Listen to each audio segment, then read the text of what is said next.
রাজশাহীতে আজ সকালে এক পশলা বৃষ্টি হলেও কমেনি গরমের উত্তাপ। নগরীর আলুপট্টি মোড় থেকে এই বিষয়ে আরো জানাতে যুক্ত হচ্ছেন সহকর্মী বুলবুল হাবিব। বুলবুল হাবিব, আজকের তাপমাত্রা কেমন দেখছেন, সেখান থেকে বিস্তারিত জানাবেন। কবিতা, আসলে সকাল ৮টার দিকে রাজশাহীতে এক পশলা বৃষ্টি হয়েছে এবং এই বৃষ্টি কিন্তু নগরবাসীর জন্য আশীর্বাদ স্বরূপ বলা যায়। কারণ বৃষ্টিতে উত্তাপ কিন্তু সূর্যের যে তীব্র উত্তাপ সেটা কিন্তু কমে এসেছে এবং রাজশাহী যেহেতু আমের জন্য বিখ্যাত, আম লিচুর বিখ্যাত, সে কারণে কিন্তু সেই আম এবং লিচুর জন্য এটা একটা আশীর্বাদ হিসেবে কাজ করেছে।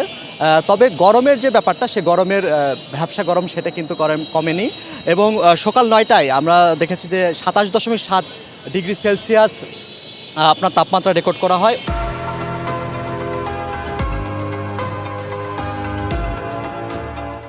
অন্যান্য দিন যেমন গত ৩ দিন ধরে যেহেতু রাশিয়ার উপর দিয়ে তীব্র তাপপ্রবাহ প্রবাহিত হচ্ছিল, সে তুলনায় কিন্তু আজকে তাপমাত্রাটা কিছুটা কম এটা বলা যায়। কারণ অন্যান্য দিন আমরা ৯টার সময় দেখেছি যে ৩৩-৩৪ ডিগ্রি সেলসিয়াস তাপমাত্রা থাকে, সেখানে আজকে কিন্তু আপনার ২৭ ডিগ্রি সেলসিয়াস, অর্থাৎ কিছু তাপমাত্রা কমেছে এবং এটার কারণ এটা হলো একটা নগরবাসীর জন্য আশীর্বাদ স্বরূপ এবং সূর্যের উত্তাপটাও কিন্তু এখন পর্যন্ত খুব বেশি যে আছে এমনটি কিন্তু না। তবে ভ্যাপসা গরমটা রয়েছে, একটা মানুষের ভিতরে একটা স্বস্তি এসেছে এটা বলা যায়।